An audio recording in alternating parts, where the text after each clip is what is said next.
এই যে ভাইয়া শুনছেন? জি বলুন। আসসালামু আলাইকুম। ওয়ালাইকুম আসসালাম। ভাইয়া একটু কথা বলা যাবে? জি বলুন।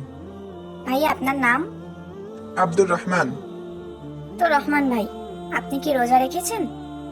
জি আলহামদুলিল্লাহ, আমি রোজা রেখেছি। আপনাকে একটা চ্যালেঞ্জ দেওয়া হবে। আপনি যদি চ্যালেঞ্জটা পূরণ করতে পারেন তাহলে এই 1,00,000 টাকা আপনাকে দেওয়া হবে। আপনি কি চ্যালেঞ্জটি নিতে ইচ্ছুক? জি বলুন, কি চ্যালেঞ্জ? আমার হাতে যে পানির বোতলটি দেখছেন সেটা থেকে আপনাকে 1 ঢোক পানি খেতে হবে, ব্যাস এতটুকুই। কি বলছেন? আপনাকে তো বললামই আমি রোজা আছি, তারপরেও আবার এভাবে কি ধরনের কথা বলতে পারেন? ভাই আপনি তো শুধু 1 ঢোক পানিই খাবেন, এ আর এমন কি? এ আর এমন কি মানে? এক ঢোক পানি খেলেই তো আমার রোজা ভেঙে যাবে। ভাইয়া 1 ঢোক পানি খেলেই 1,00,000 টাকা আপনার হয়ে যাবে। সামনেই ঈদ, মন মতো শপিং করতে পারবেন, বুঝে শুনে উত্তর দিবেন, আর পরে আপনি রোজাটা কাজা করেও নিতে পারবেন। এমন সুযোগ কিন্তু বারবার পাবেন না ভাইয়া। আরে রাখেন তো আপনার 1,00,000 টাকা। ইচ্ছা করে রোজা ভাঙলে তার কাফারা দিতে হয়। তাছাড়া রোজা রাখার আগেই যদি আমার মৃত্যু হয়, তাহলে আপনি কি আমার পাপের শাস্তি বহন করবেন? ভাইয়া এমন সুযোগ হাতছাড়া করবেন না। আপনি একজন মুসলিম হয়ে কিভাবে এসব ধরনের কথা বলতে পারেন?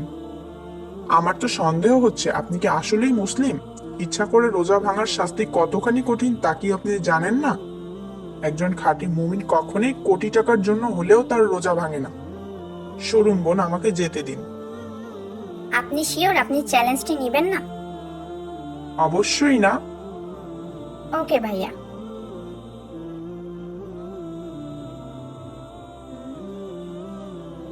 এই যে বোন, আসসালামু আলাইকুম। ওয়ালাইকুম আসসালাম। বোন আপনার নাম? আমার নাম উম্মে হাবিবা। আপনি কি রোজা আছেন? জি অবশ্যই। বোন আপনাকে আমরা একটি চ্যালেঞ্জ দিব। যদি আপনি চ্যালেঞ্জটিতে জিততে পারেন তবে আপনাকে আমরা 1,00,000 টাকা পুরস্কার হিসাবে দিব। আপনি কি চ্যালেঞ্জটি নিতে ইচ্ছুক? 1,00,000 টাকা? ওয়াও, আমাকে কি করতে হবে বলুন। আপনি জাস্ট এই বোতল থেকে 1 ঢোক পানি খাবেন, ব্যাস এতটুকুই। মাত্র 1 ঢোক পানি খেলে 1,00,000 টাকা আমার? এই টাকাগুলো আবার জাল নয় তো? জি না আপু, এই টাকাগুলো পুরোই আসল। এটা জাস্ট রোজা কেন্দ্রিক একটা চ্যালেঞ্জ রেখেছি আমরা। আর আপনি যদি এই 1 ঢোক পানি খান তবে আগামী 5 মিনিট পর এই টাকাগুলো আপনার হয়ে যাবে। সামনে ঈদ, অনেক শপিং করতে পারবেন। আপনি শিওর আমি 1 ঢোক পানি খেলেই আপনি এই টাকাগুলো আমাকে দিয়ে দিবেন? এটা আবার প্র্যাঙ্ক নয় তো? না না, এটা কোনো প্র্যাঙ্ক নয়। আপনি জাস্ট পানি খেলেই আপনাকে টাকাগুলো দিয়ে দেওয়া হবে। ওকে, আমি রাজি। একটা রোজারই তো ব্যাপার, পরে কাজা করেও নেওয়া যাবে। জি অবশ্যই। এই যে নিন পানির বোতল। আপনার কি মাথা খারাপ নাকি? সামান্য 1,00,000 টাকার জন্য আপনি রোজা ভেঙে ফেলবেন? 1,00,000 টাকা সামান্য? সামান্য নয় তো কি? একটি রোজার কাছে পৃথিবীর সব মূল্যবান জিনিসও তুচ্ছ। তাহলে আপনি আমাকে 1,00,000 টাকা দিন তো। আপনাকে কেন টাকা দিতে যাব? তাহলে আমাকে বাধা দিচ্ছেন কেন? একজন মুমিন হিসেবে আপনাকে অন্যায় থেকে বিরত রাখা আমার কর্তব্য। আমি তো আমার রোজা ভাঙবো, তাতে আপনার সমস্যা কি? নাকি আমি 1,00,000 টাকা পেয়ে যাব তাতে আপনার হিংসে হচ্ছে? সরুন তো, আমাকে আমার কাজ করতে দিন। ভাইয়া থামুন। আমরা একটা ভিডিও করছিলাম যেখানে আমরা প্রকৃত মুমিন খুঁজছিলাম। এতক্ষণ যা দেখেছেন তা সবই সাজানো। ভাইয়া আমাদের এই চ্যালেঞ্জে আপনি জিতে গেছেন, তাই আমাদের পক্ষ থেকে এই নগদ 1,00,000 টাকা আপনার। তার মানে রোজা ভাঙার বিষয়টি সম্পূর্ণই সাজানো ছিল? জি ভাইয়া, পুরোটাই সাজানো। এই 1,00,000 টাকা আপনার সততার পুরস্কার। আলহামদুলিল্লাহ। এই যাস না, দাঁড়া দাঁড়া, বলছি দাঁড়া। কোথায় যাচ্ছিস?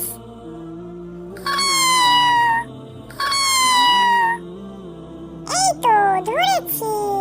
মাশাআল্লাহ, কি সুন্দর তুই। হ্যাঁ, আচ্ছা চল, তোকে আমাদের বাড়ি নিয়ে যাই। আজ থেকে তুই আমার বন্ধু। আর তোর একটা নাম দেওয়া দরকার। কি নাম দেওয়া যায়?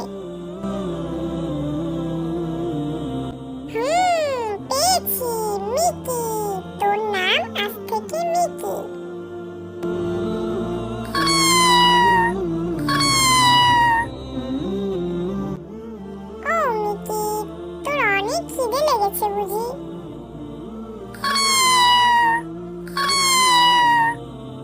চল চল ঘরে নিয়ে গিয়ে তোকে খাবার দিই।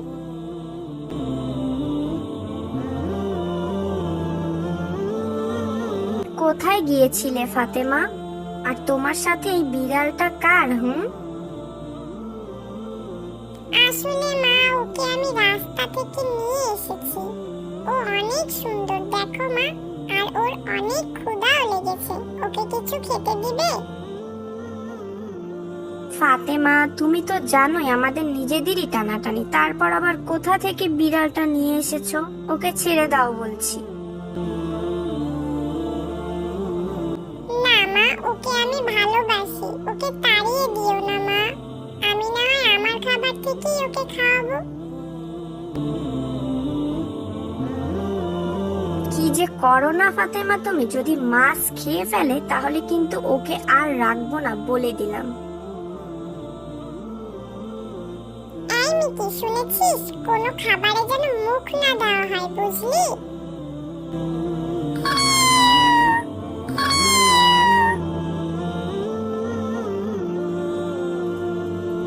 এরপর একদিন ফাতেমা বাসায় না থাকায় হঠাৎ করেই মিকি ফাতেমাদের ঘর থেকে একটা মাছ খেয়ে ফেলেছে।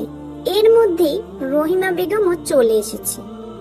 সে তো দেখে ভারী রেগে গেছে। খেয়ে ফেললো রে, খেয়ে ফেললো, সব মাছ খেয়ে ফেললো। ফাতেমা, ফাতেমা কোথায় যে গেল? এই বিড়াল, যা যা, হুস হুস। আর কখনো যদি আসিস তাহলে মারবো কিন্তু। আজকের মতো ছেড়ে দিলাম, দূর হ। আজ ফাতেমা আসুক ঘরে।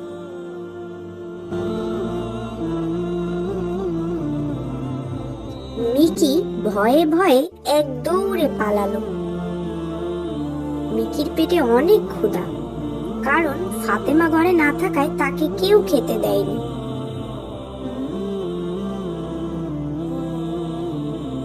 মিকি হাঁটতে হাঁটতে একটা বাড়ি দেখলো।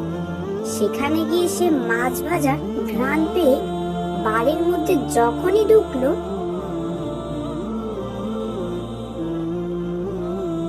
এই এই, যা যা, দূর হ, বাড়ি থেকে দূর হ। কোত্থেকে যে আসে বিড়ালগুলো!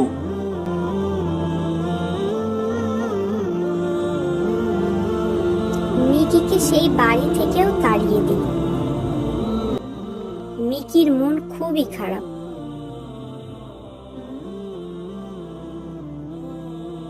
মিকি মনের দুঃখ নিয়ে হাঁটতে হাঁটতে দেখলো আরো একটা বাড়ির মধ্যে খাবারের সুবাস আসছে। সে মনে মনে এক স্বস্তি পেল যে হয়তো তারা তাকে খেতে দিবে। মিকি তখনই দৌড়ে গেল বাড়িটিতে, কিন্তু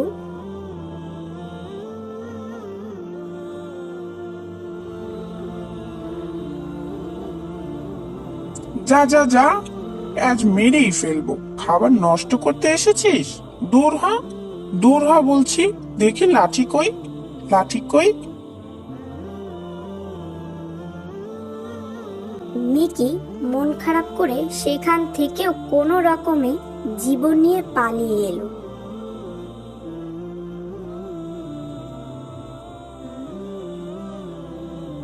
আর আল্লাহর কাছে দোয়া করলো, হায় আল্লাহ, আপনি আমাকে সাহায্য করুন। ঠিক তখনই এক দাদিমা রাস্তা দিয়ে হেঁটে যাচ্ছিলেন। তিনি মিকিকে দেখে বললেন, হ্যাঁ রে, তুই তো দেখতে ভারী মিষ্টি। মিকি কাছে গেল আর ম্যাও ম্যাও করে ডাকলো।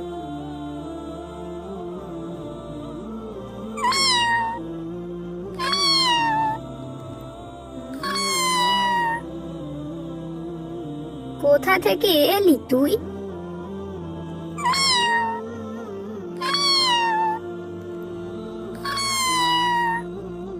মনে হচ্ছে তোর পেটে অনেক ক্ষুধা। আমার সাথে আমার বাড়ি যাবি? ওখানে আমি একাই থাকি। তোকে খুব যত্ন করব। মিকি আবারও ম্যাও ম্যাও বলে দাদিমার ডাকে সাড়া দিল। এরপর দাদিমা মিকিকে সাথে নিয়ে তার বাড়িতে নিয়ে গেল।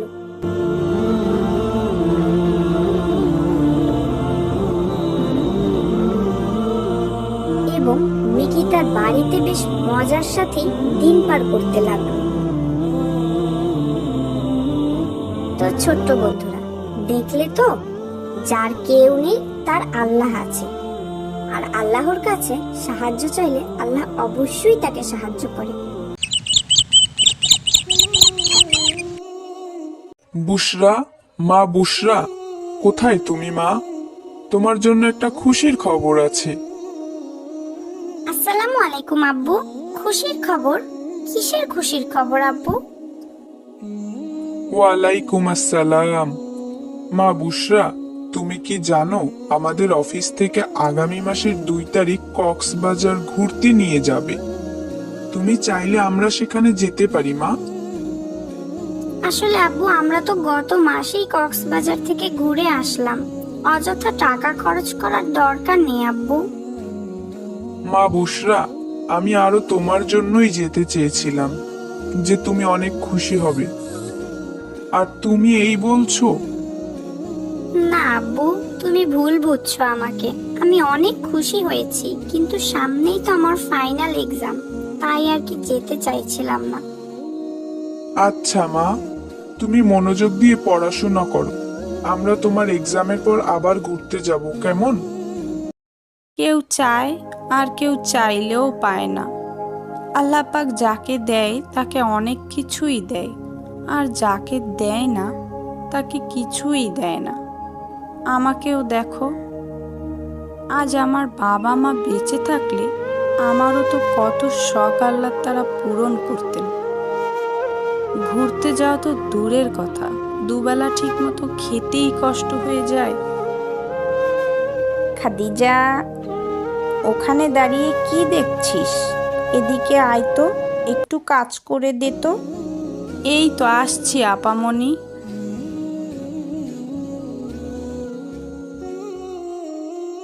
আব্বু শুধু শুধু অপচয় করে।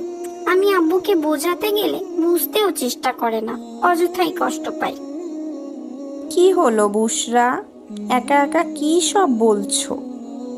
দেখো না মা, আমরা গত মাসেই না কক্সবাজার গেলাম, তবু আব্বু আজকে আবার কক্সবাজার পিকনিকে যাওয়ার কথা বলছিল। আব্বু কেন বোঝে না মা? এগুলো তো অপচয়। তাই নাকি? মেয়েটা আমার কবে এত হিসাবি হয়ে গেল, আমি তো বুঝতেই পারলাম না। এ কি মা, তুমি মজা করছো? না,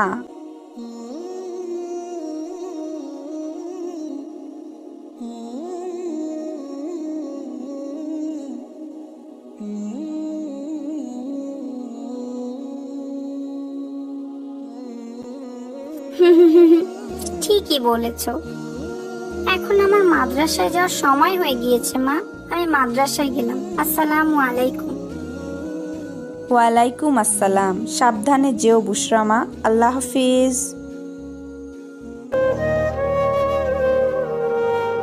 বুশরা আপু মাদ্রাসায় গিয়েছে। এখন আমি বুশরা আপুর খেলনাগুলো দিয়ে একটু খেলতে পারবো। কি মজা!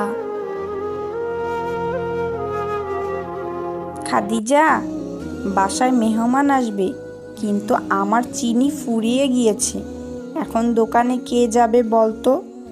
কি বিপদ হলো এখন। আপামনি, সামনেই তো দোকান, আমি গিয়ে নিয়ে আসি। তুই আনতে পারবি তো? হ্যাঁ আপামনি, আপনি চিন্তা করেন না, আমি ঠিকঠাক মতোই আনতে পারবো। আচ্ছা, এই নে 100 টাকা, 50 টাকার চিনি আনবি আর 50 টাকা ফেরত আনবি, কেমন? ঠিক আছে আপামনি।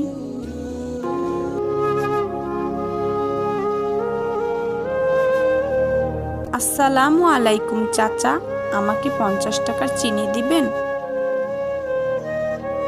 ওয়ালাইকুম আসসালাম। এই নাও চিনি। বুশরা, মা বুশরা, কোথায় গেলে?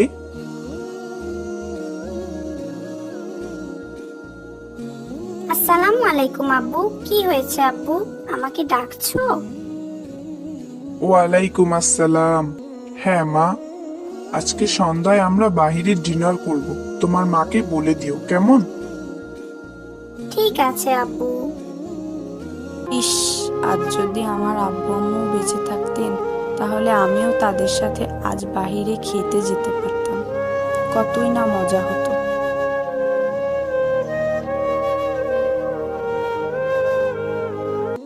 এই খাদিজা, রেডি হয়ে নে, যা।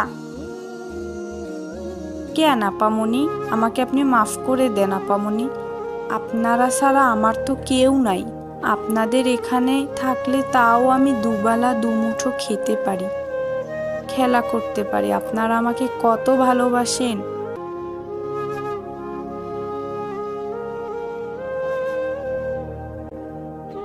আরে পাগলি মেয়ে, তুই কেন ভুল করবি? ভুল তো আমরাই করি, তোকে রেখে আমরা কত দূর দূর যাই। কি বলেন আপামনি, এসব আমার অভ্যাস আছে। আগে যেখানে কাজ করতাম না, তারা তো আমাকে ঠিকমতো খেতেই দিত না, সেখানে আপনারা আমার কত যত্ন করেন।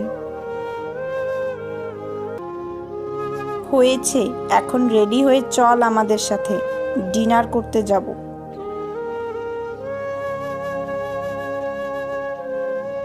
কি বলছেন আপামনি? ঠিকই বলছি। তুই যখন একা একা বিড়বিড় করে বলছিলি যে তোর বাবা মা বেঁচে থাকলে তোরও কত শখ পূরণ করত, তখন আমি শুনে ফেলেছিলাম। এখন থেকে আমরা যেখানেই যাব খাদিজাকে সঙ্গে নিয়ে যাব। ইয়ে,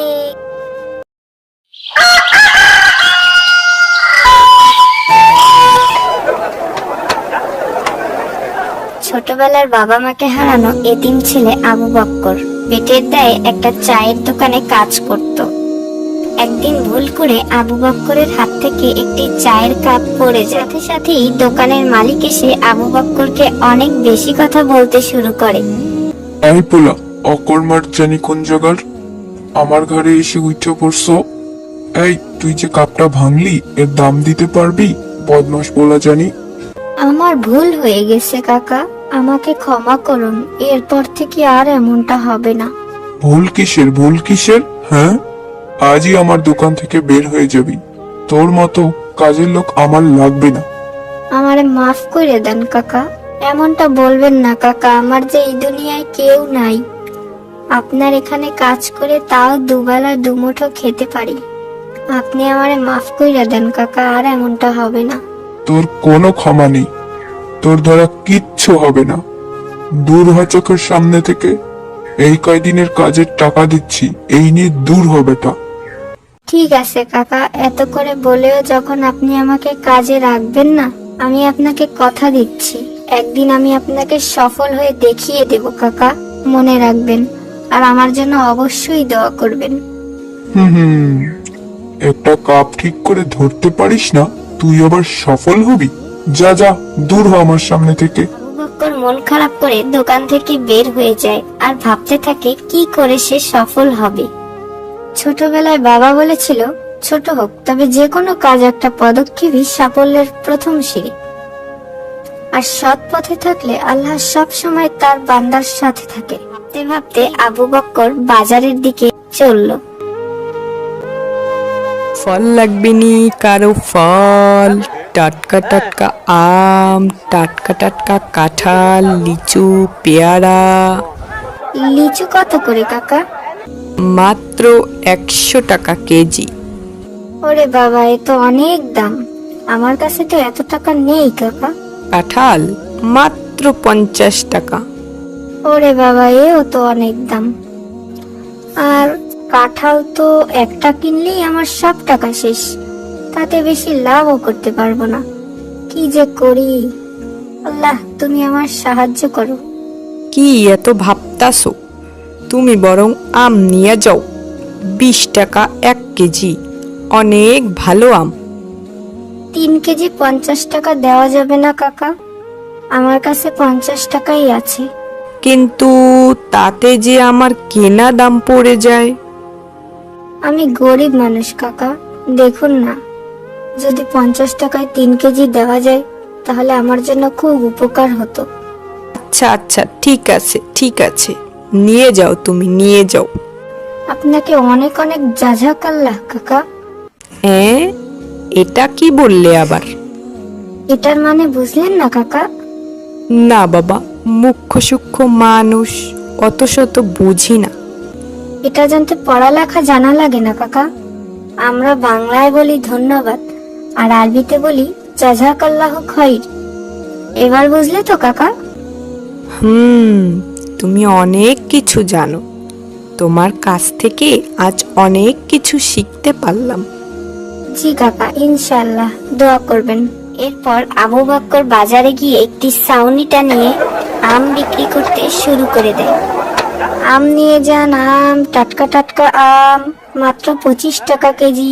আম নিয়ে যান, আম, তাজা তাজা আম, কেজি কত আমের? মাত্র 25 টাকা কেজি। আমারে 1 কেজি দাও তো।